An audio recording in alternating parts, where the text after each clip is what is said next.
In a quiet martial arts dojo after hours, a single-dad janitor tried to live unnoticed. But everything changed the night 5 black belts cornered him laughing and asking him to spar for fun. They had no idea who he really was until a high-ranking general walked in and called him by a name no one was supposed to know, Iron Ghost. From that moment, nothing in the dojo, or in Daniel Walker's life, would ever be the same. Before we begin this emotional and inspiring journey of courage, kindness, and second chances, we'd love to have you with us. If stories like this touch your heart, feel free to like, share, and subscribe to our channel so you never miss the next chapter of hope. The West Point Marshall Center always looked different at night. The fluorescent lights hummed low, throwing long shadows across the blue mats. Most evenings, it felt like a sanctuary. Quiet, predictable, a place where the echoes of the day finally settled down. And for Daniel Walker, that quiet was the only part of his life that still made sense. He pushed the mop slowly across the mat, the familiar rhythm grounding him. His olive green work shirt, faded from years of washing, clung to his shoulders. His gloves squeaked faintly as he wrung out the mop head. Somewhere behind him, the old heating unit clicked twice like it always did when the night air shifted. This was Daniel's world. Now, the silence after others had left the stillness. No one noticed the work no one cared about. And he preferred it that way, because quiet people couldn't be questioned, and invisible men didn't have to remember who they used to be. But tonight, something was off. The dojo was full. Way too full. Daniel didn't need to turn around to feel it. The air itself carried a sharp energy, the kind that came from testosterone, ego, and too many eyes watching something unfold. "Hey, Janitor Walker," a voice called out loud, careless. "You missed a spot." Daniel paused, exhaled softly through his nose, then resumed wiping the same clean area. He didn't need to look to know who it was. Travis Carter, 27, black belt, strong jaw, stronger ego. Behind him were 4 others, Dylan Sean Tucker and Shane Young, men with talent, discipline, and an unfortunate habit of showing off when they thought they had an audience. Daniel wasn't offended. Men like them didn't bother him. They didn't know better. And he never blamed youth for being loud. He just wished they would be loud somewhere else. "Hey, come on," Sean chimed in, grinning. "We're bored. The next class doesn't start for 15 minutes. Tucker crossed his arms. "Let's have some fun. Spar a little." Daniel kept cleaning. His voice was low, steady, almost too calm. "Not tonight, guys." "What you scared?" Travis asked, stepping closer. "It's just for fun. Just a light round." Dylan snorted. If he knows how to throw a punch at all. Daniel didn't rise to the bait. He never did. He simply pushed the mop bucket another few inches, letting its old wheels squeak in protest. But he felt something else now, eyes on him from across the room, watching, analyzing, a presence he hadn't sensed in more than a decade, a presence he once knew better than his own heartbeat. Daniel didn't dare turn around. Not yet. "You know the rules," he finally murmured, his voice quiet. "Staff don't spar." "Yeah," Travis said, "but we're not asking the staff." He smirked. "We're asking you." Laughter rippled through the group. Daniel silently counted the seconds in his mind. Counting kept him calm. Counting kept the memories where they belonged, far away, locked tight. 1, 2. Breathe in. 3, 4. Breathe out. But something in the room shifted. The laughter stopped. The air went still. A voice, sharp, authoritative, unmistakable, cut through the room like a blade. "What exactly is going on here?" Daniel froze. It couldn't be. Not here. Not her. But when he finally turned, he saw her uniform, crisp shoulders, squared medals gleaming beneath the bright lights. Her dark hair was tied neatly at the back, and her eyes, those eyes he once saw filled with dust blood and desperate determination, were locked on him. General Samantha Tate. 12 years had passed, yet it felt like she had stepped out of the very memory he'd tried so hard to bury. The 5 black belts stiffened instinctively. A general stepping into a martial center was unusual enough, but the way she looked at Daniel. That was something else entirely. She wasn't looking at a janitor. She wasn't looking at a stranger. She was looking at a ghost. And Daniel felt his pulse slam against his ribs. He swallowed, trying to force down the sudden rush of old sensations, sand under his boots, the ringing of metal, the scream of helicopter blades, the sharp metallic sting of smoke. Samantha took one slow step forward. "Daniel," she said softly. Her voice cracked. The 5 black belts exchanged confused glances. Travis looked from Samantha to Daniel, then back again, waiting for someone to make sense of whatever this was. But Daniel had no words. The walls he built, 12 years of quiet nights, 12 years of disappearing into routine, shook under the force of Samantha's presence.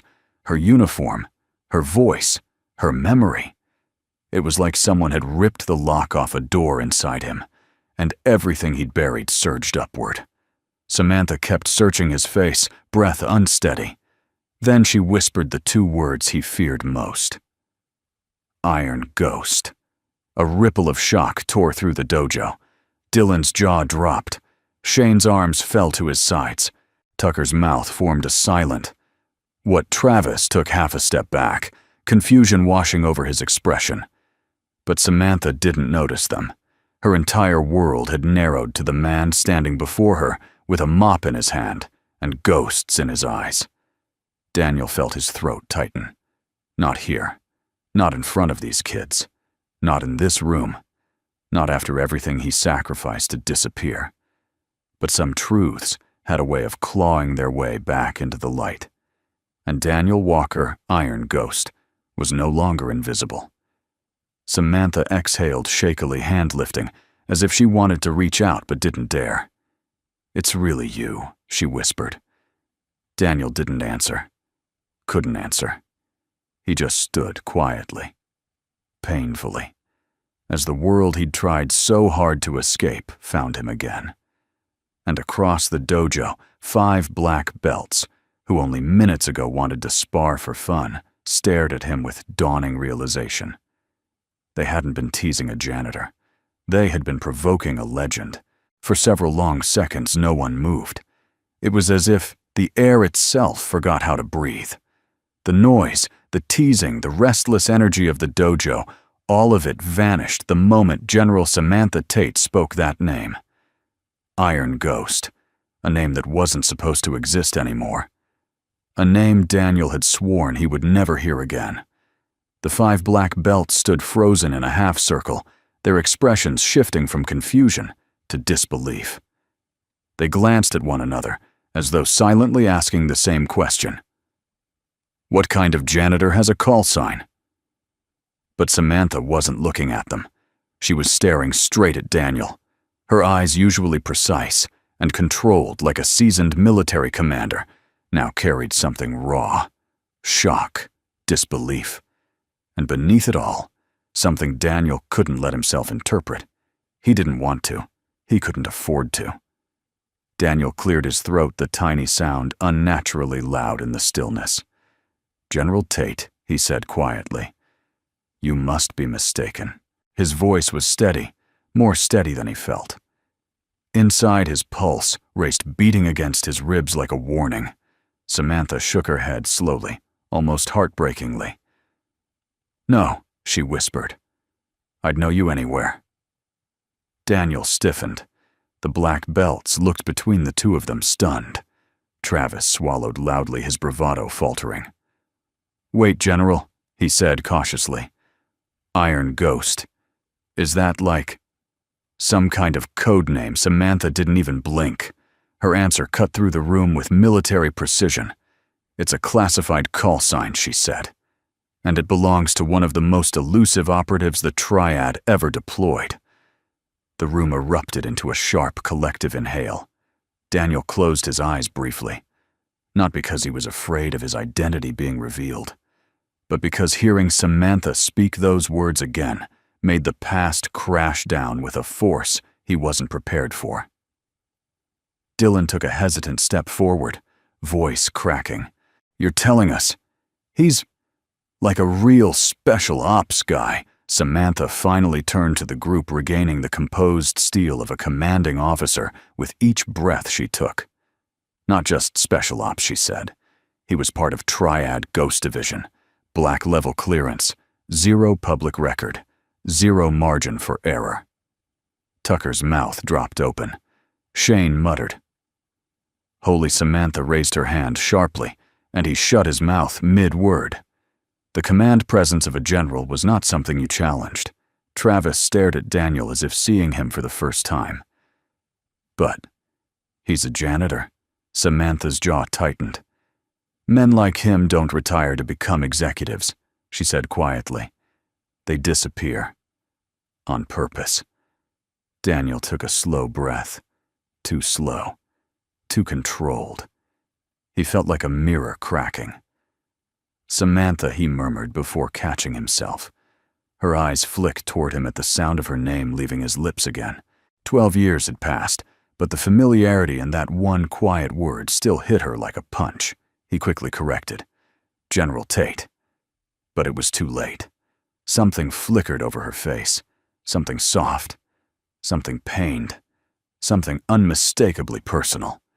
And the black belts noticed. "Very much," Sean whispered under his breath. "Oh man, they know each other." Daniel's eyelids lowered. He didn't want this. He didn't want attention. He didn't want the stares, the awe, the suspicion. He didn't want Samantha dredging up a past he barely survived. He just wanted to mop the floor and go home to Sophie. That was his life now. Simple, quiet, good. But Samantha took one step closer. "Why did you disappear?" "Daniel," her voice was barely audible, but it held 12 years of unanswered questions. He dropped his gaze. "Because that life ended." For who, she asked? For you? Or for the people who needed you? Her tone wasn't accusatory. It was wounded, as though his disappearance had cut deeper than he'd ever imagined. Daniel kept his expression composed, but inside memories pushed against the edges of his mind. Sandstorms, gunfire, a collapsing building, a woman's cry, blood soaking through his uniform, a body he couldn't save, a ghost he could never outrun. He spoke without looking up. "You should let it go, General." Samantha stared at him for a long moment, her breath tightening. "You saved my life." The black belt's eyebrows shot up again. Daniel closed his eyes briefly. "That was a long time ago. Not to me." Her answer was a whisper, but in that quiet, everything changed. Travis, the once cocky leader of the group, finally gathered enough courage to step closer, his curiosity overriding his embarrassment. "Sir?" he said tentatively. "Is any of this true?" Daniel took his time before answering. When he finally lifted his eyes, his gaze was calm, quiet, steady the way the ocean looks right before a storm. "Does it matter?" he asked. The young man swallowed. I guess it does when we were just trying to make a fool out of me," Daniel finished gently. All 5 colored. He didn't sound angry. He didn't even sound insulted. He just sounded tired. Sean rubbed the back of his neck. "We didn't know you were, whoever she says." Daniel shook his head. "You don't need to know who I was." He glanced toward Samantha. "And some people need to forget." Samantha's expression twisted, hurt frustration, longing, and something else Daniel desperately wished he couldn't recognize. The room went painfully still again. Finally, Samantha drew herself up, regaining the stance of a general. "We'll continue this conversation later, Daniel," she said, though her voice betrayed a tremor. "This isn't over." Daniel didn't answer. He simply stepped back, picked up the mop he'd set aside, and returned to the spot he'd been cleaning, as if sweeping up the shards of a life he never wanted to revisit. But as he lowered the mop to the floor, He heard Travis exhale a shaky breath. "Dude," Travis whispered to Dylan, "we almost sparred with Iron Ghost." Dylan whispered back, "Yeah, for fun." Samantha's boots clicked sharply as she walked toward the exit, but before she left, she paused at the doorway. Just once, she looked back. Her eyes found Daniel again. Not the janitor, not the ghost. The man. The man she thought she'd lost forever. Then she walked out, leaving the dojo in a silence that felt heavier than any shout. And for the first time in 12 years, Daniel Walker realized he couldn't stay invisible anymore. For the rest of the evening, the dojo remained strangely quiet, unnaturally so. The students who had once filled the room with loud chatter now kept their voices low, as if afraid any sound might shatter the lingering tension in the air. Daniel continued cleaning with the same slow, methodical movements, but the weight behind each gesture was different. His hands moved calmly, yet his mind churned with memories he'd locked away for more than a decade. Samantha Tate. The name alone was enough to unravel him, and she had recognized him instantly. He had prayed she wouldn't. He had prayed no one would. But fate, it seemed, had a cruel sense of timing. Across the room, the 5 black belts huddled awkwardly, whispering among themselves. Travis kept sneaking glances toward Daniel, guilt already taking root beneath his tough facade. Dylan seemed confused, Sean uneasy, Tucker pale, and Shane utterly mortified. They had messed with the wrong man, and they knew it. Yet beneath the embarrassment, curiosity burned in all their eyes. And something else Daniel recognized from experience. Young men didn't like being humbled. Not in front of each other. Not in front of a superior officer. And definitely not in front of a general. Travis's jaw tightened, pride wrestling with reason. "Guys," he muttered, "I think we need to, I don't know, make this right." Sean nodded quickly. "Yeah, man, maybe apologize." But Dylan frowned. "Are you kidding? He'd wipe the floor with us." "That's why we apologize," Sean hissed. Travis exhaled slowly, then squared his shoulders. "No, we don't run from mistakes. We face them." It was the first truly mature thing Travis had said all night. The group approached Daniel tentatively, like a line of schoolboys about to confess to a teacher. Daniel sensed their approach, but didn't pause the mop, not yet. He let them come closer, let them gather their courage. Travis spoke first, his voice low and strained. "Sir, we didn't mean disrespect." Daniel raised an eyebrow. "I'm not a sir," he said quietly. "Just a janitor doing his job." Travis flinched. "That's the thing," he continued. "We treated you like you didn't matter." And that was wrong. The other 4 nodded, shame coloring their expressions. Daniel stopped mopping. He leaned lightly on the handle, looking at them, not judging, not angry, just present calm, in a way that unnerved them more than shouting ever could. "It's easy," Daniel said softly, "to underestimate someone who chooses not to show their strength."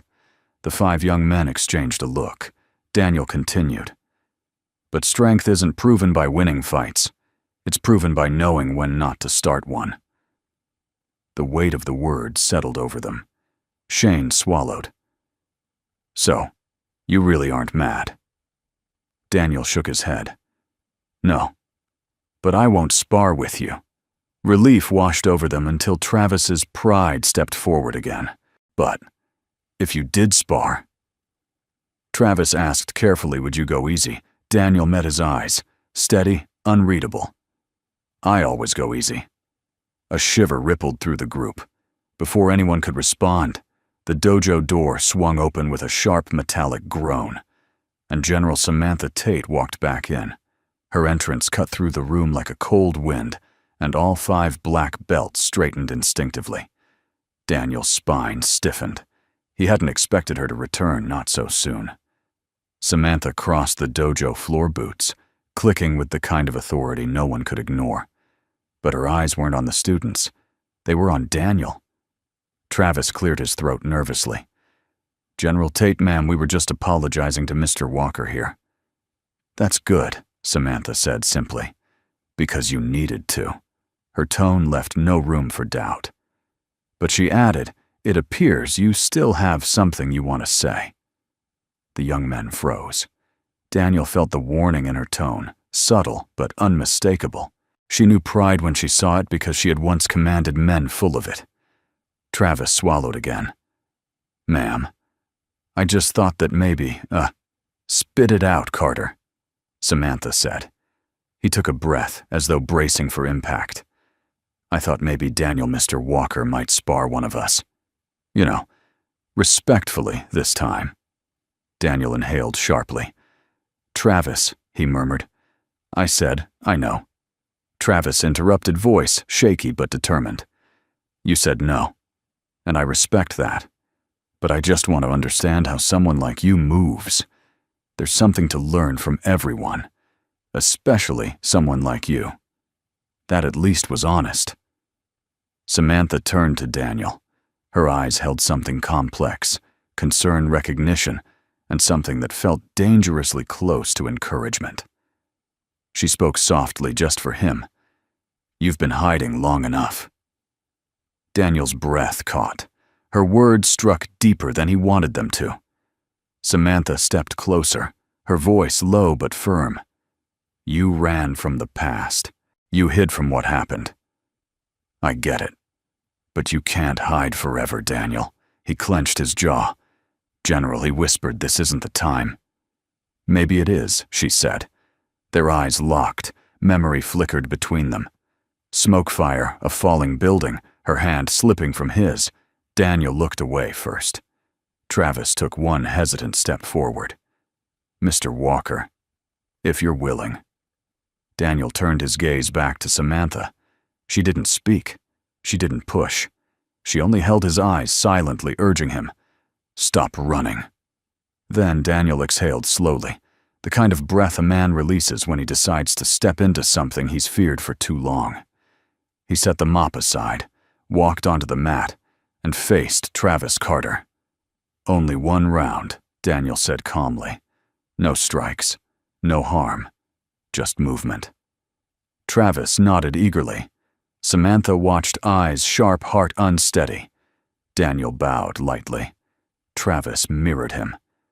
Then, Daniel moved.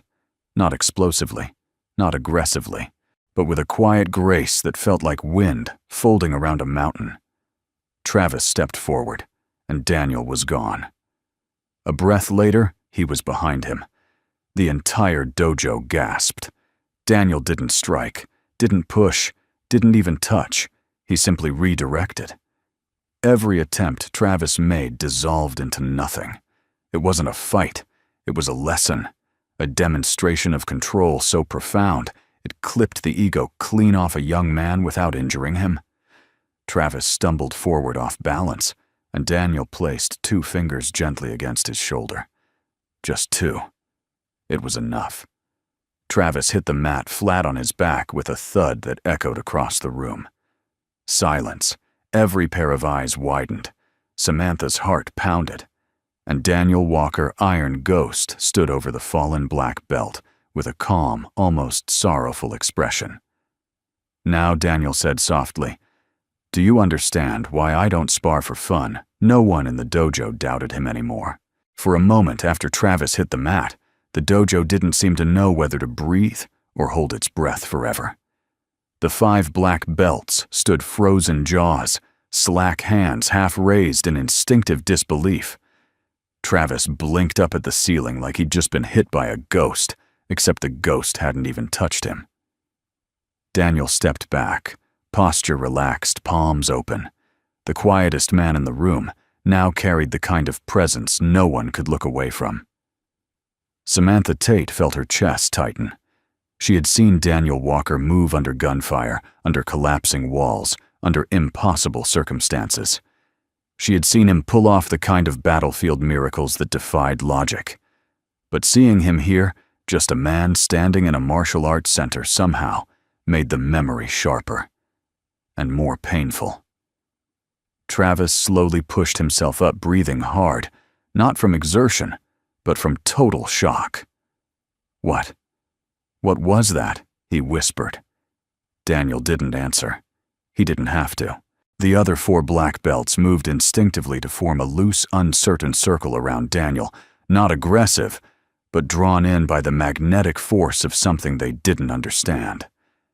Daniel raised a hand. Enough for tonight. But Travis stepped forward, not with arrogance now, but with respect dawning in his eyes. Permission to try again, he said softly. Daniel shook his head. No. Not to prove anything, Travis added. Just to learn. Sean nodded quickly. Yeah, if you're willing, maybe show us more. What you did, no one moves like that. Daniel's jaw flexed. The old instinct to retreat, to vanish, pulled at him hard. But something inside him shifted at the sight of these young men choosing humility over pride. It was rare, and it was worthy. He took a slow breath. All right, he said, quietly. But I control the pace. They formed a line. Daniel didn't posture, didn't square himself for combat. He simply stood naturally, hands loose at his sides, almost vulnerable. Come one at a time, he said. Slow. No force. Dylan stepped forward first. He threw a basic jab. Daniel leaned just an inch to the left. The punch cut through empty air. Dylan blinked, confused, and threw another faster. Daniel's hand rose, not blocking, not striking, just touching the incoming elbow, nudging it offline with barely a whisper of pressure. Dylan spun sideways momentum, redirected cleanly. A soft thump as he staggered forward. Daniel spoke calmly. Most fighters overpower their own balance. Your greatest opponent is not the person in front of you. It's your own force working against you. The boys stared, absorbing every word. Sean approached next, throwing a kick. Daniel didn't counter. He slipped under it like water, stepped behind Sean, and tapped the back of his knee. Sean sank to the mat, gently, almost gracefully, like someone being guided into a chair. Softness breaks aggression, Daniel murmured. Tucker came in with both hands raised. Daniel pivoted, caught Tucker's wrist, not grabbing, just brushing fingertips along tendons, and Tucker collapsed sideways, as if his body simply forgot how to resist. Shane took his turn, stepping in cautiously, almost reverently now. Daniel circled him, studying him not as an opponent, but as a student, then redirected his center of gravity with a touch at the shoulder blade. Shane spun halfway, landing on his feet, breath stolen in astonishment. None of it was flashy. None of it was violent. It was mastery in its purest form, economy of motion, perfect timing, perfect gentleness. It was art. Travis stepped forward, Daiska last gaze steady. Ready? Daniel asked. Travis nodded once. He sprung forward with a straight-line advance, clean, technically sound, disciplined. And Daniel? Daniel disappeared. It wasn't magic. It wasn't supernatural. It was efficiency so flawless it looked unreal to eyes untrained. Travis felt more than saw. Daniel slide across his blind angle, pivoting softly behind him. 2 fingers touched the center of his back. A feather-light pressure. Barely anything at all. But Travis felt his entire foundation drain away. He stumbled forward, caught himself, and then fell to his knees, breath ripping out of him. The dojo went dead silent again. Daniel stepped back, breathing controlled, face unreadable. But Samantha wasn't fooled. This was not the movement of a man showing off. This was not even the skill of a martial arts prodigy. It was instinct. The instinct of a man who had lived through situations where hesitation meant death. Where precision wasn't optional, it was survival. Where every ounce of training was sharpened in the crucible of real war. Samantha felt her throat tighten as she whispered under her breath. He hasn't lost it. Not any of it. Travis slowly rose to his feet. He bowed deeply, sincerely. Thank you, he said, voice unsteady. Sir. Daniel returned the bow much shallower. "No, sir. Just Daniel." Travis nodded. "Daniel, then." He paused. "You moved like you were reading our minds." Daniel shook his head gently. "Not your minds. Your intentions. The smallest shift in muscle and weight in breath. Your body announces your next move long before you commit to it." Sean muttered, "Man, that's not fighting. That's something else." Daniel gave the faintest smile, the kind a man gives when he's been reminded of a life he misses and hates at the same time. "It's survival," he said softly. The words hit Samantha like a blow. She stepped forward carefully, almost tenderly. "Daniel," she said, her voice quieter than before, "this isn't who you are now. You don't have to be Iron Ghost anymore." He didn't look at her. Couldn't. He kept his eyes on the floor, breath tight in his chest. Travis, sensing the weight in the room, took a respectful step back. The others followed, and Samantha watched Daniel with a gaze full of something raw regret, gratitude, memory, and a truth she had never dared to say out loud. This man, this quiet janitor, had once saved her life, then vanished without a trace, and here he was, now standing on a blue mat under fluorescent light, demonstrating a strength he had promised himself never to reveal again. But Samantha saw it clearly. The Iron Ghost wasn't gone. He was waking up, and that terrified Daniel more than anything else in the world. Long after the dojo had emptied, and the last of the black belts slipped out the door in humbled silence, Daniel remained on the mat, kneeling beside the mop bucket, like it was an anchor, keeping him from drifting back into the world he had abandoned. The smell of disinfectant mixed with the faint traces of adrenaline still lingering in the air. He didn't hear Samantha approach, not until her shadow stretched over him. "Daniel," she said softly, "we need to talk." He closed his eyes for a moment, then rose slowly, like a man standing up through the weight of 12 years he never wanted to carry again. "General Tate," he said with forced formality, "there's nothing to talk about."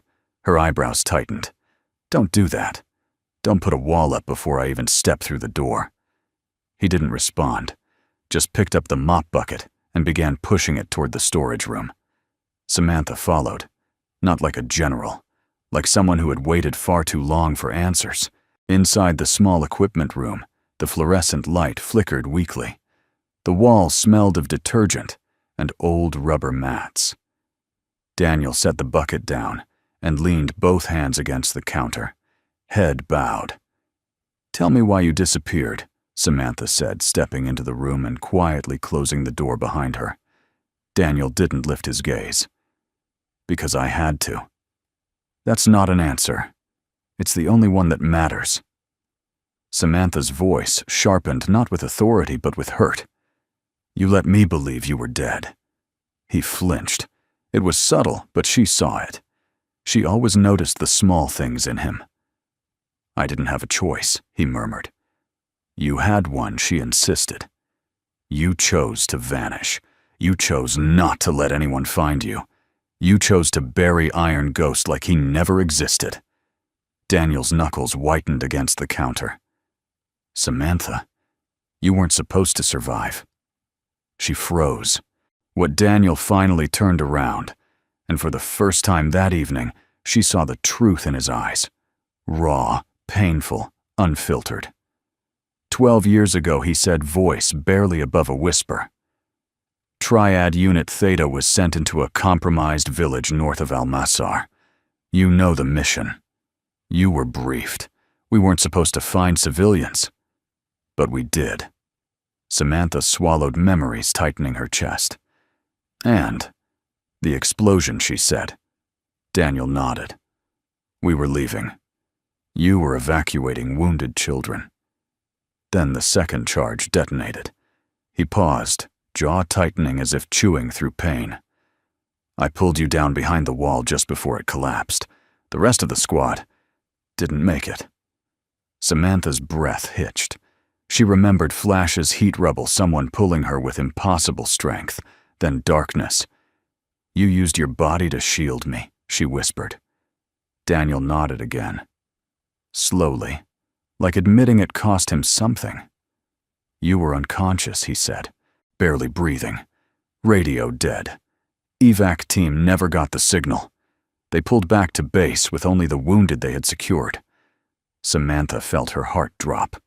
They thought both of us were killed.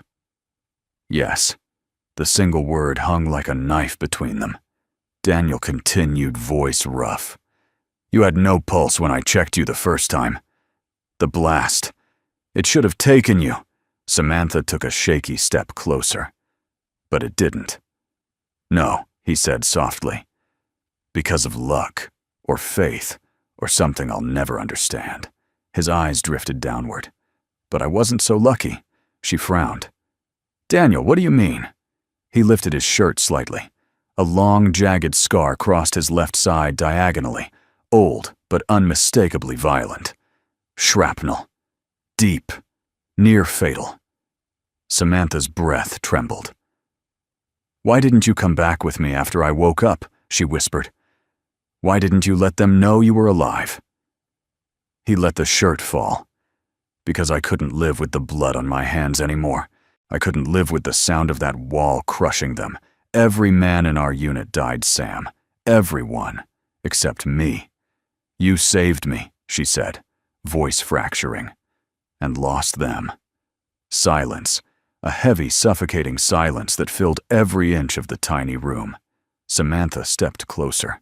Not as a general, not as someone demanding answers, but as someone who had once trusted him with her life. "You think disappearing would erase that pain?" she asked softly. "No," he said, "but staying would have destroyed me." Samantha swallowed hard. Emotion thickened her voice. "Daniel, you were the only reason I survived." He didn't move, didn't speak. Not until she gently reached out and touched his arm the first time she had touched him in 12 years. "I looked for you," she whispered, "for months. I thought maybe you'd made it out. Maybe you just needed time. Her voice failed. He looked at her, really looked, and saw the years in her eyes. Years of searching, years of not knowing, years of wanting closure she never received. "Samantha," he said, quietly stepping back, breaking the contact. "You deserved better than chasing a ghost." "Maybe I did," she whispered. "But that ghost saved my life." He turned away again, chest tight. "Daniel," she began softly, "you didn't just run from the military. You ran from yourself." He didn't deny it, didn't argue, didn't even breathe for a moment. She took a shaky breath. "And what about Sophie?" she asked gently. "She's..." "What?" 12. "Now," Daniel exhaled. 10. "And you've raised her alone?" "Yes." Why, he hesitated just long enough for Samantha to understand. "Her mother left before she was born," he said quietly. "Couldn't handle the life I lived. Couldn't handle the ghosts." Samantha's heart softened painfully. "You raised her through all of this." "By yourself," Daniel nodded. "She deserves a father who's present, a father who's gentle, not a soldier who wakes up in the middle of the night reaching for a rifle he buried 12 years ago." Samantha felt her chest tighten again, but this time with something warm. Admiration, respect, and something deeper she had never let herself feel back then. "Daniel," she whispered, stepping closer again. "You didn't lose your humanity. You found it. In her." His eyes flicked up. For a brief second, for the first time in years, the walls inside him cracked open. Just a little. But before either of them could say more, the sound of a door closing somewhere outside reminded them that the world still existed beyond this fragile moment. Daniel looked away. Samantha let out a trembling breath. But the truth was clear. They were connected by a wound neither of them had ever fully healed. And now that the past had resurfaced, Neither of them could bury it again. Morning sunlight streamed softly into the West Point Marshall Center lobby, warming the wooden benches and catching the dust motes floating lazily in the air. The dojo always felt gentler during the day, less like a battleground of pride, and more like a place where people tried to better themselves. Daniel arrived early as always. He preferred the quiet hours. He preferred not being seen. He pushed his cart down the hallway, the small wheels squeaking softly, echoing through the empty building. But today, even the silence felt heavy, crowded with the memory of Samantha Tate, standing inches from him the night before. Her eyes, her voice, her pain, their shared past. He had buried all of it so deeply, he thought it could never dig itself out again. He was wrong. The sound of a small giggle broke through his thoughts. Daniel stopped. Down the hall by the trophy case, a little girl in a yellow sweater and mismatched socks stood on her tiptoes, trying to touch one of the higher plaques. Her brown curls bounced with every attempt, and she made a frustrated little huff each time she came up short. Sophie, Daniel called gently.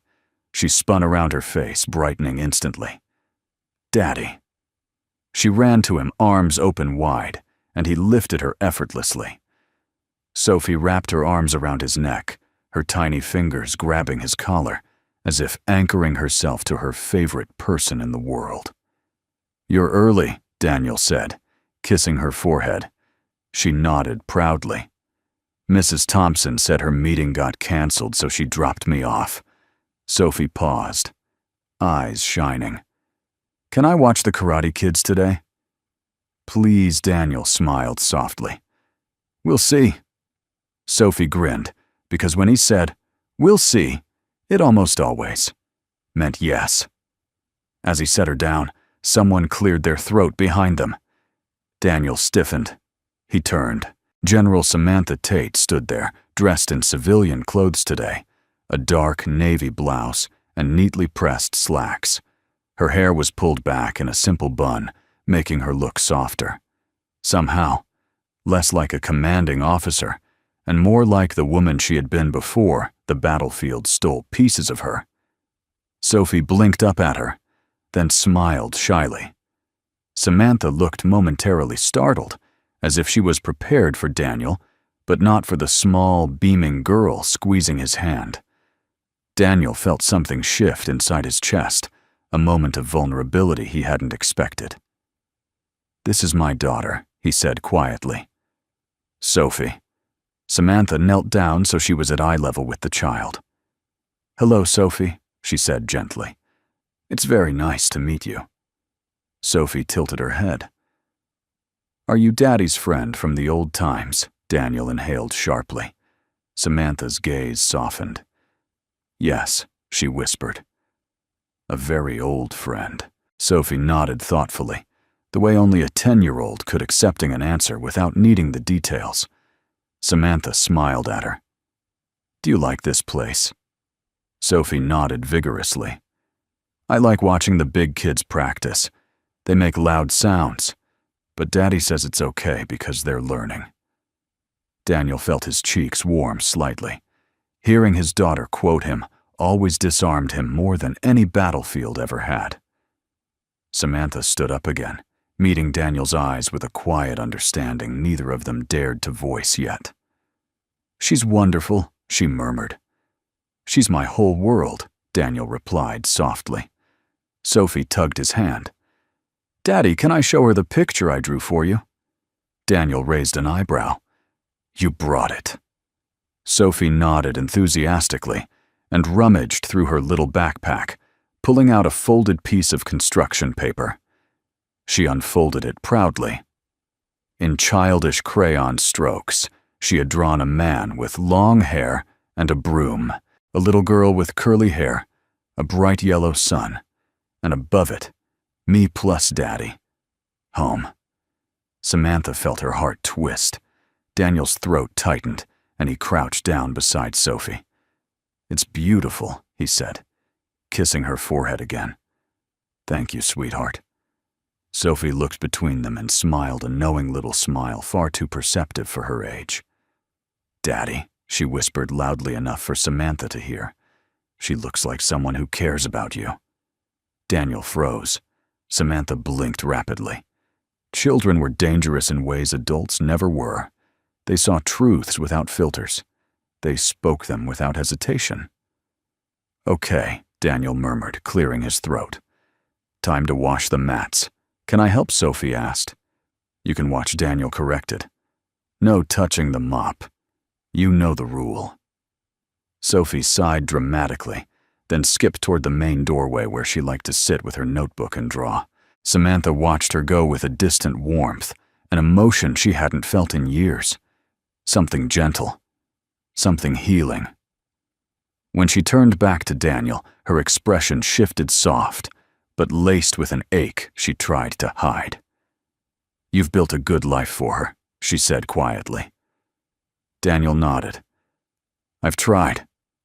"No," she said firmly. "You've succeeded." Silence settled between them, not the heavy, suffocating silence of the night before, but a fragile, tender one. Samantha stepped closer, lowering her voice. "I didn't know you had a child," she admitted. "When I searched for you, I wasn't just looking as an officer. I was looking as someone who—" She stopped herself. Daniel's jaw tightened, not with anger, but with something more complicated. Regret. Fear. Recognition. "I left the world you and I knew," he said. "I left everything tied to that life." Samantha nodded slowly. "But part of you is still carrying it." He didn't deny it. She continued. "And I see how you look at her, how she looks at you. That kind of love." She swallowed. "It can heal things you don't think can be healed." Daniel's breath caught slightly, hearing his own unspoken truth reflected back at him. Before he could answer, Sophie's voice echoed from across the room. "Daddy, miss. Sam. Look, I drew her too." They both turned. Sophie held up a brand new crayon drawing, 3 figures holding hands. "Daniel. Samantha. Sophie." Samantha pressed a hand to her chest, emotions rising too fast to contain. Daniel exhaled shakily, not from fear this time, but from the terrifying gentleness blooming inside him. Sophie ran to them, waving the picture proudly. "See, it's us. Daddy says people from the old times are important." Samantha bent down. "Is that what he told you?" Sophie nodded. "Uh-huh. Daddy said people from the past help us understand who we are." Daniel's eyes widened. He had said that, but never imagined his daughter would repeat it at the most vulnerable possible moment. Samantha looked at him again. This time, she didn't hide what she felt.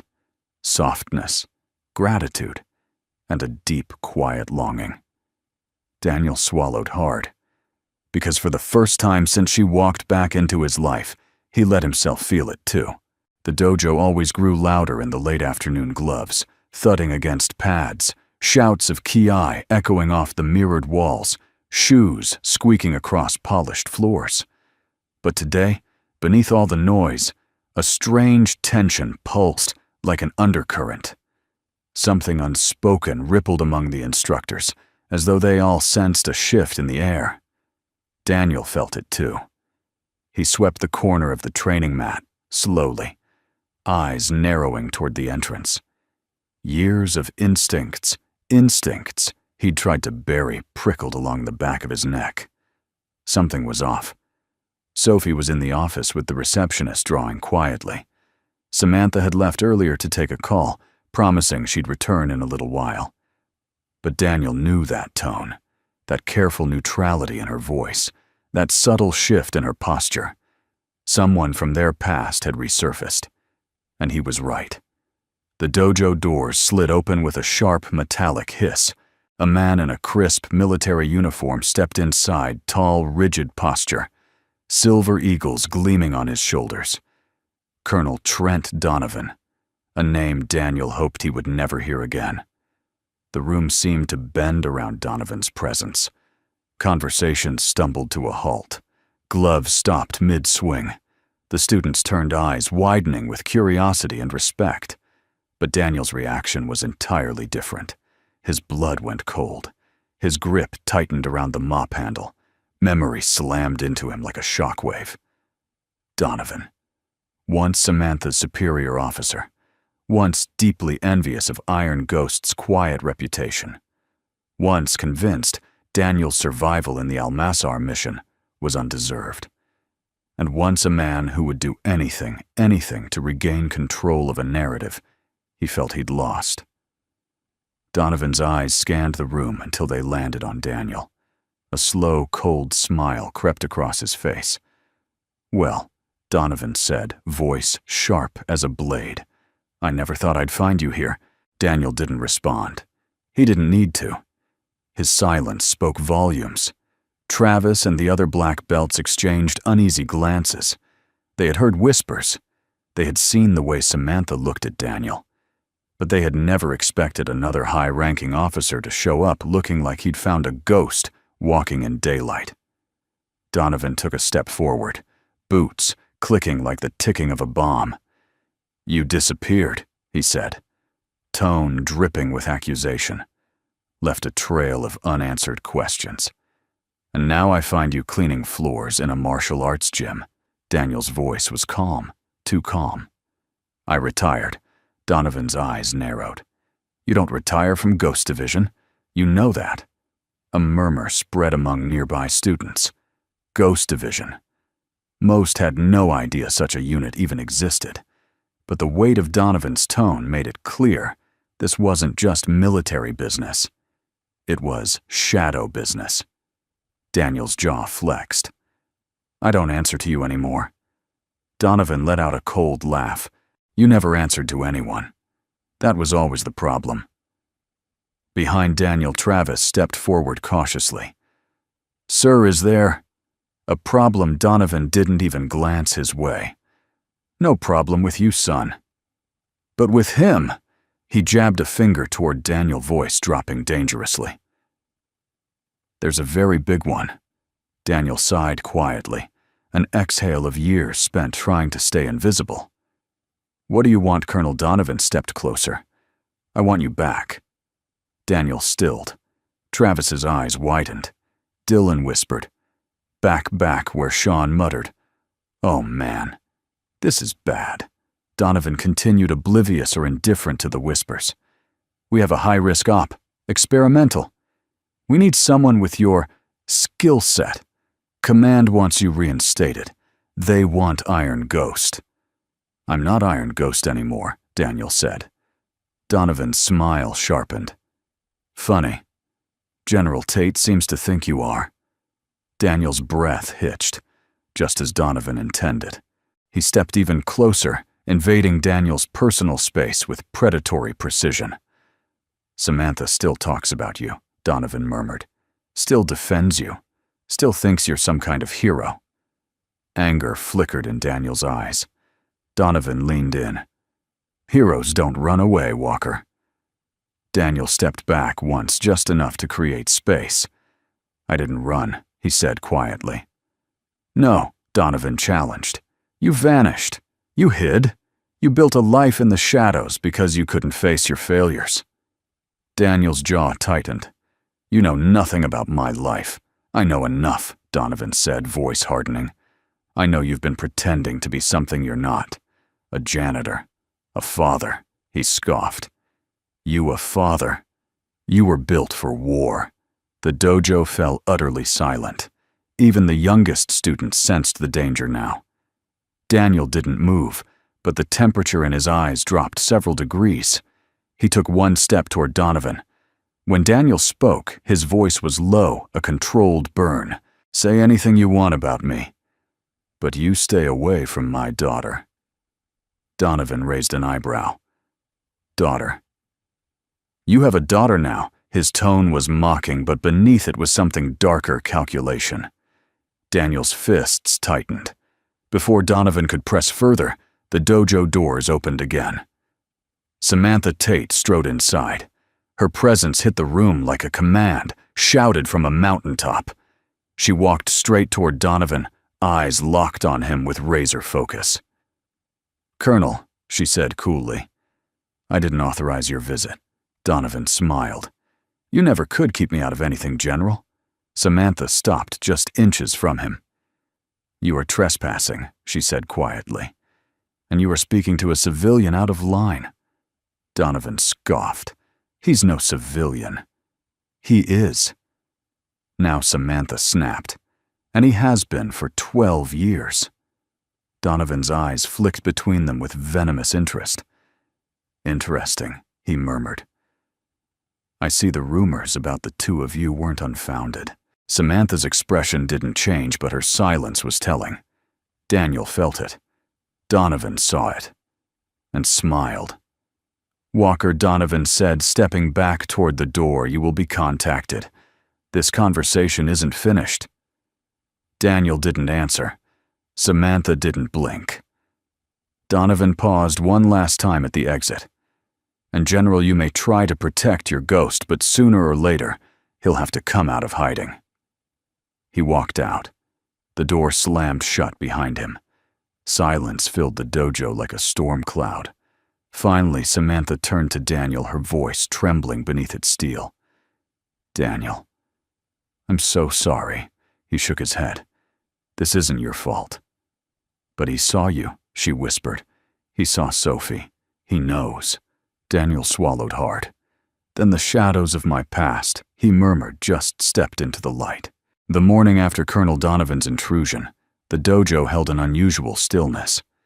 Even though classes ran as scheduled, the atmosphere felt subdued.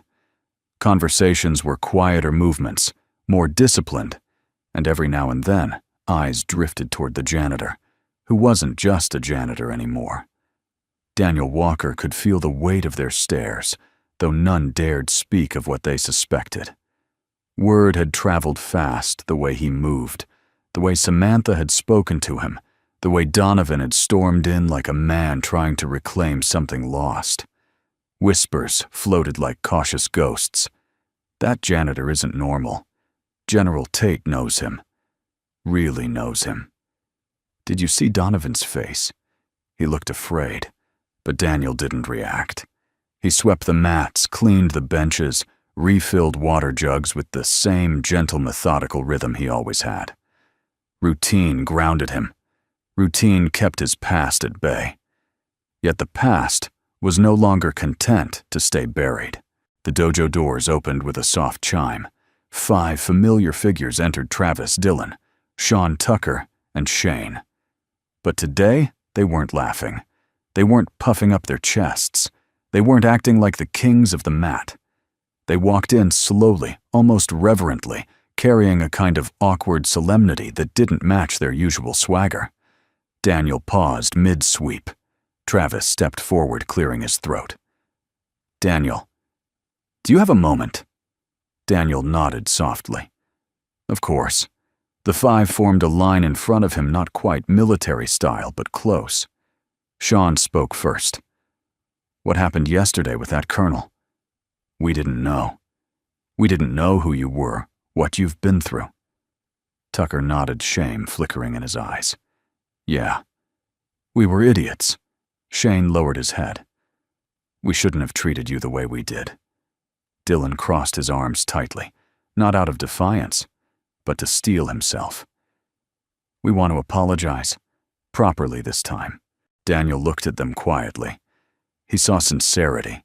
He saw regret. He saw 5 young men learning humility the hard way. He set the broom aside. "You don't owe me anything," he said gently. Travis shook his head. "No. We do." He took a step closer. "You taught us something that night without even hitting us. You showed us how much we still have to learn about discipline, respect, and what real strength looks like." Sean exhaled. "You embarrassed us." Tucker elbowed him lightly. "Not helping, dude." "But it's true," Sean insisted. "You embarrassed us, but in the best way. We needed that." Shane nodded. "We want to be better. That's why we're here, right? To grow." Daniel studied them for a moment. These boys full of potential pride, fear, and all the flaws that make people human. "You're young," Daniel said softly, "and young men make mistakes. What matters is how you rise from them." Travis swallowed. "That's why we wanted to thank you. For not shaming us. For not showing off. You could have thrown each of us through a wall and you didn't," Dylan muttered under his breath. "Honestly, I'm still shocked you didn't." Daniel gave a faint smile. "Violence doesn't teach. Humility does." All 5 of them felt that. Deeply. "Would you—" Travis hesitated, searching for the right words. "Would you be willing to teach us, even just occasionally? Not techniques." "Well, maybe techniques too, but more than that. The philosophy you showed us." Daniel's breath caught for a moment. Him teach not as Iron Ghost, not as a soldier, but as a man who had seen enough brokenness to value peace more than victory. He was about to respond when the dojo door opened again. Samantha Tate entered, dressed in civilian clothes, but somehow no less authoritative. She paused, surprised to see the 5 black belts standing so formally before Daniel. "What's going on here?" she asked lightly. Travis straightened. "We're apologizing, ma'am." Samantha raised an eyebrow. To Daniel. "Yes, ma'am. And why is that?" Travis lifted his chin, not in pride, but in honesty. "Because we were wrong about him." Daniel looked away, uncomfortable with praise. Sean added quietly, "He showed us what real martial arts looks like. Not punching, not showing off, not ego, just understanding." Dylan nodded. "We want to learn from him." Samantha turned to Daniel. He stood still, expression unreadable, though a faint warmth flickered in his eyes. "You've made quite an impression," she said softly. He shrugged gently. "I didn't do anything." Samantha gave him a long, knowing look that said he had done far more than he realized. Then she faced the students. "I'm proud of your growth," she said. "Owning your mistakes takes courage." Travis bowed slightly. "Thank you, ma'am." Samantha glanced at Daniel again. Her eyes softened, filled with admiration, respect, and something deeper. He felt it. He always felt her. Daniel cleared his throat. "If you boys want to learn something, I can show you what little I know. But nothing fancy, nothing dangerous. Just movement, balance, awareness." "Sir Daniel, that's all we want," Shane said eagerly. Daniel smiled, quiet, modest. "Then meet me after class." The boys nodded and dispersed, buzzing with anticipation. Once they were out of earshot, Samantha stepped closer. "That was beautiful," she said quietly. Daniel shook his head.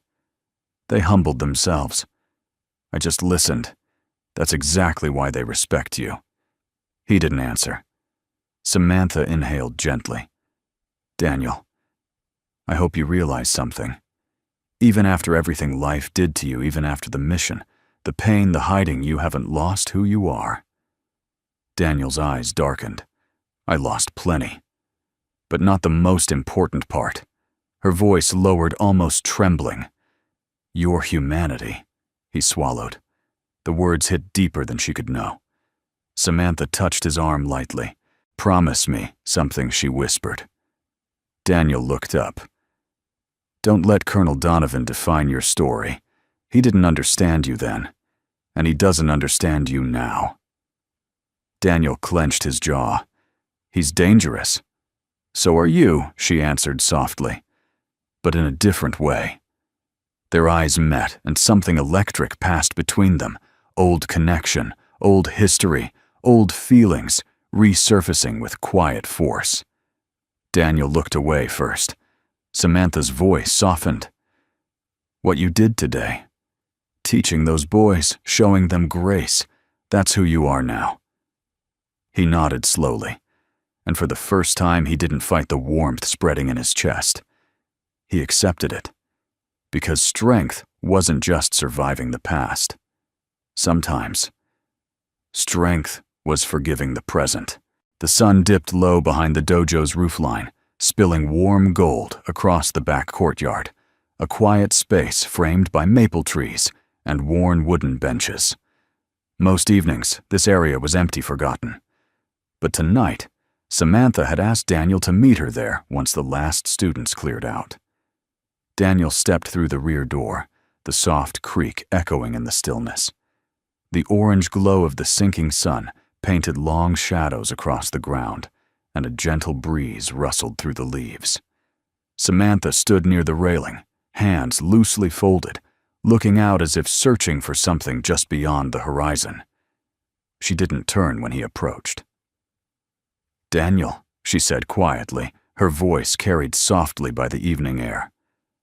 "Thank you for coming." He stopped a few feet away, giving her space. "You asked." "I came."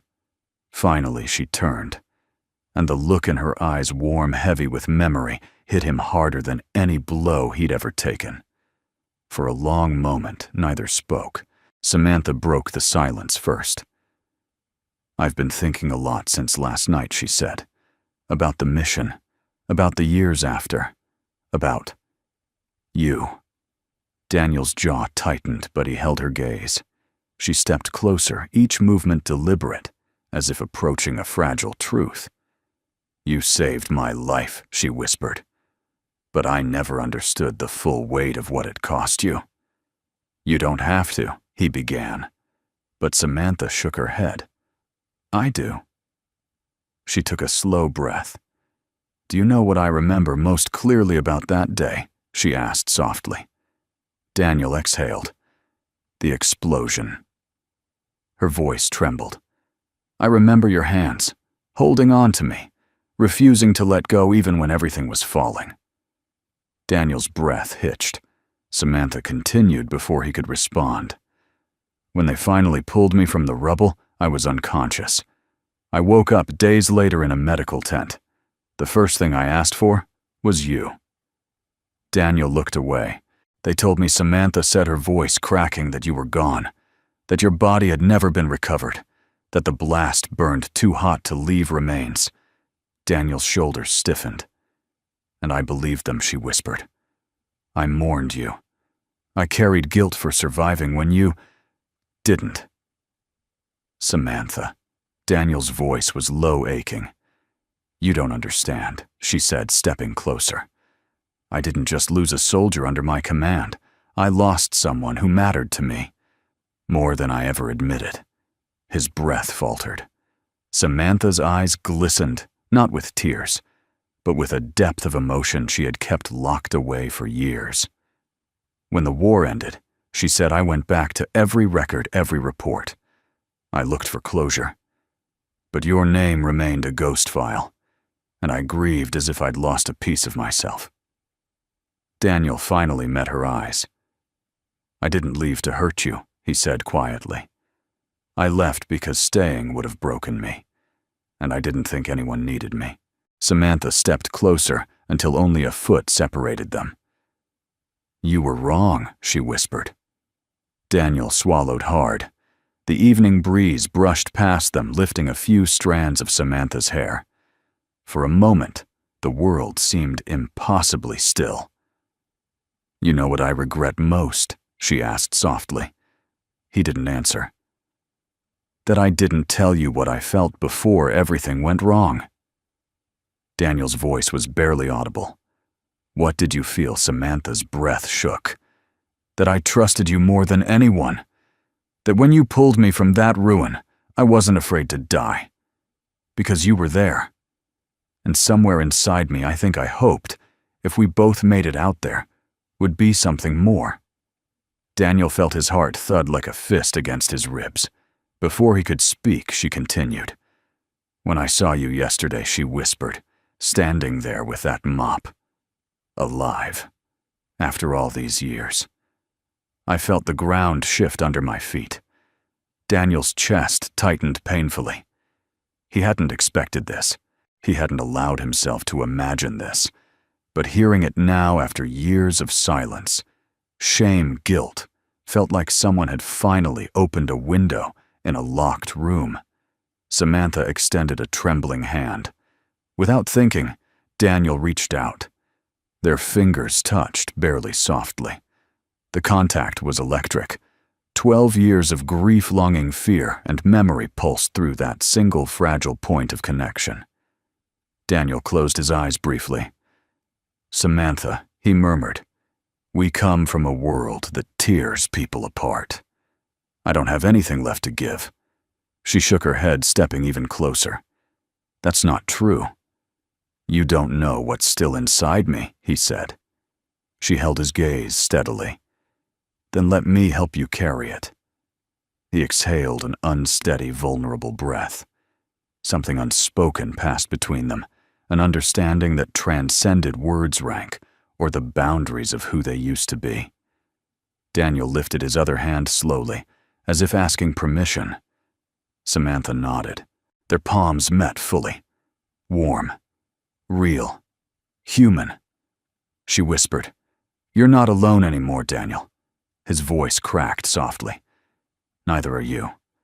For the first time in 12 years, he let himself feel something he'd buried so deep, he thought it had died hope.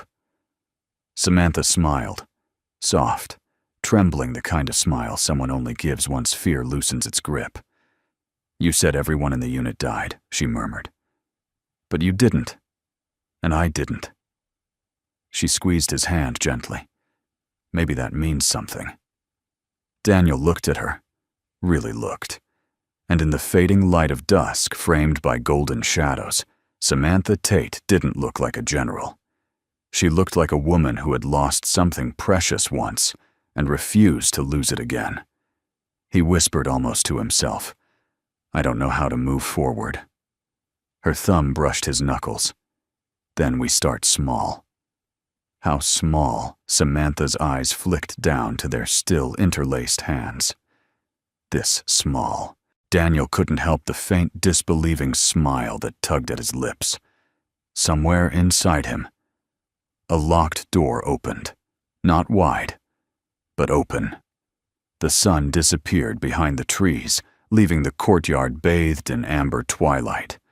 Neither pulled away. Neither wanted to. And for the first time since the mission 12 years ago, Daniel Walker didn't feel like a ghost. He felt alive. The next morning arrived with a strange quietness, almost deceptive, like the calm that precedes a long brewing storm. The dojo sat under the soft glow of the rising sun, its windows catching pale streaks of gold. Normally, Daniel found comfort in the early hours. The world was gentler when no one else was awake. But today, his instincts hummed with unease. He entered the building, pushing his cart of cleaning supplies, but his mind wasn't on the mop or the floors. It was on the feeling in his chest, something tight, uneasy, circling like a restless animal. Sophie, still groggy with sleep, leaned her head against his arm. "Daddy." "Will Miss Sam come today?" Daniel paused. The question held more weight than she knew. More weight than he was ready to admit. "I think so," he said softly. As he set her up in the office with breakfast and crayons, a shadow crossed the doorway. Heavy boots approached. Daniel turned, and the breath in his lungs tightened.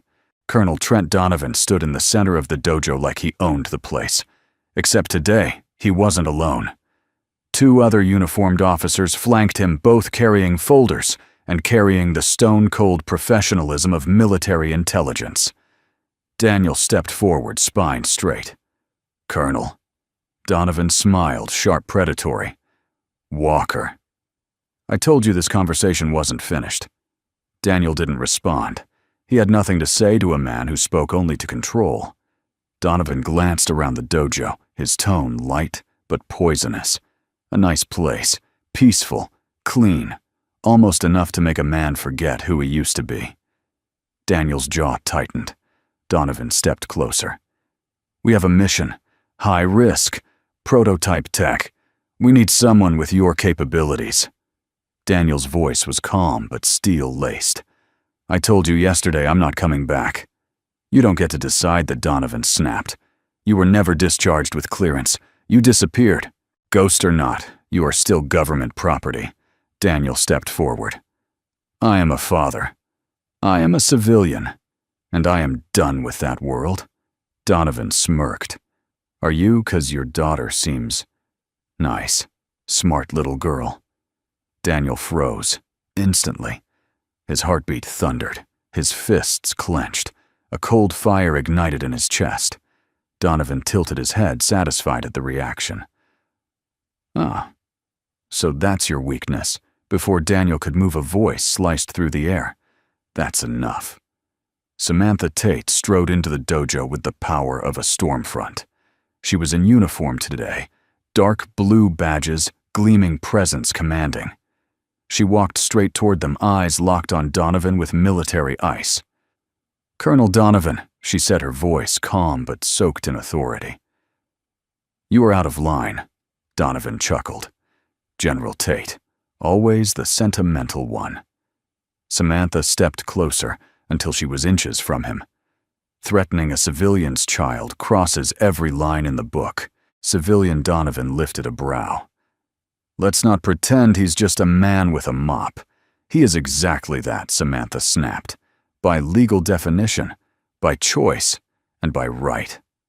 Donovan scoffed. Your emotions are clouding your judgment. Again, Samantha's expression hardened. Daniel stepped between them, not aggressively but protectively. No one talks to her like that. Donovan's eyes glittered with smug satisfaction. There he is, the ghost. I knew you were still in there. Daniel didn't blink. I'm not Iron Ghost. Donovan leaned forward. Then why are you shaking? Daniel inhaled slowly, pushing the rising heat back down.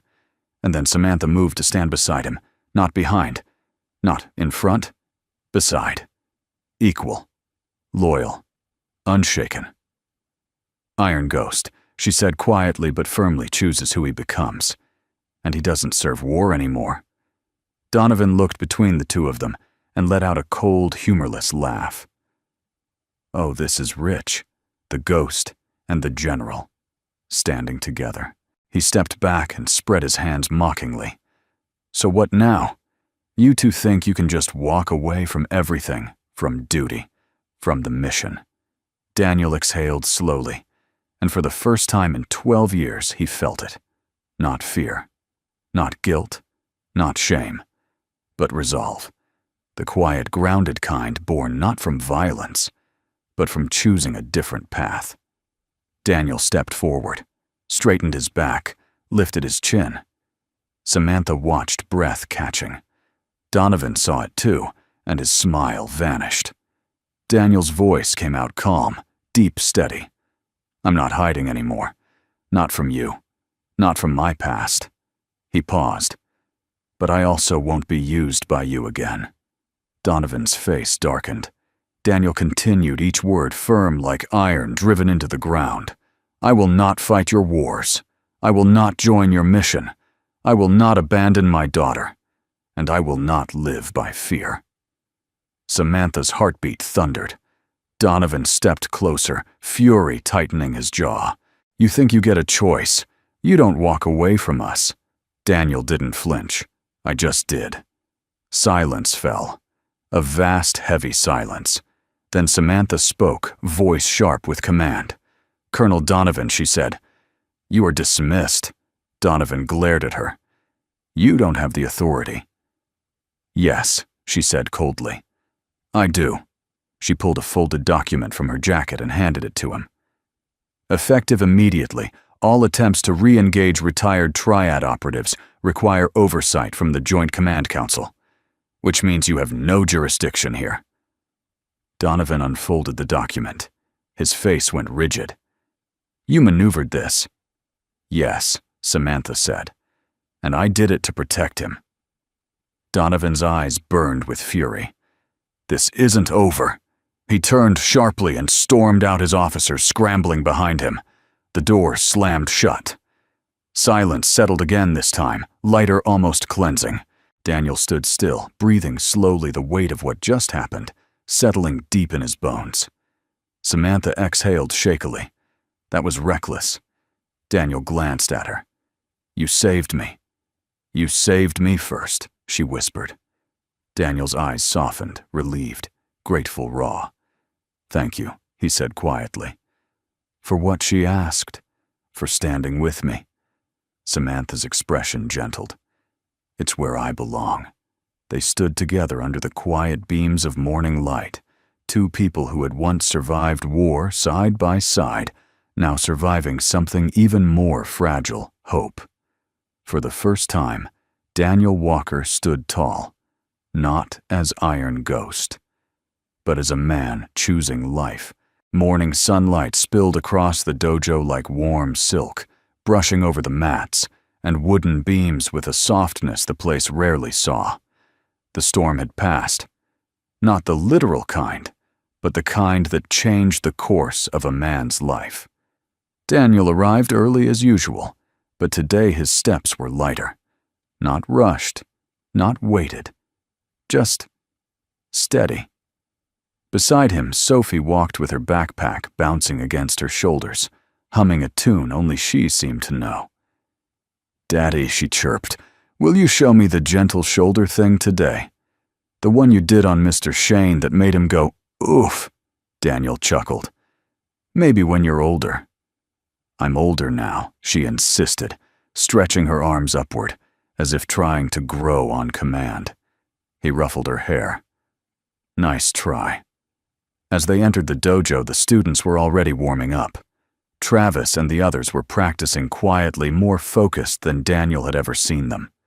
They paused when he walked in, not to stare, not to whisper, but to nod respectfully. Morning, Daniel Travis said. Good morning, Daniel replied. It was simple. But something in the simplicity made the moment feel profound. The boys had changed, not because he humbled them, but because they humbled themselves. Daniel felt the shift, and it warmed something old and tired inside him. He set his cleaning cart aside, yet for the first time no one looked at it like a symbol of something lesser.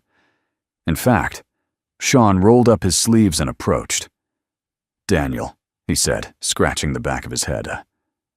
We were wondering. Would it be okay if we helped you clean before class? Daniel raised an eyebrow. Help me clean. Sean nodded. Yeah, to give back. To learn from you. Dylan chimed in.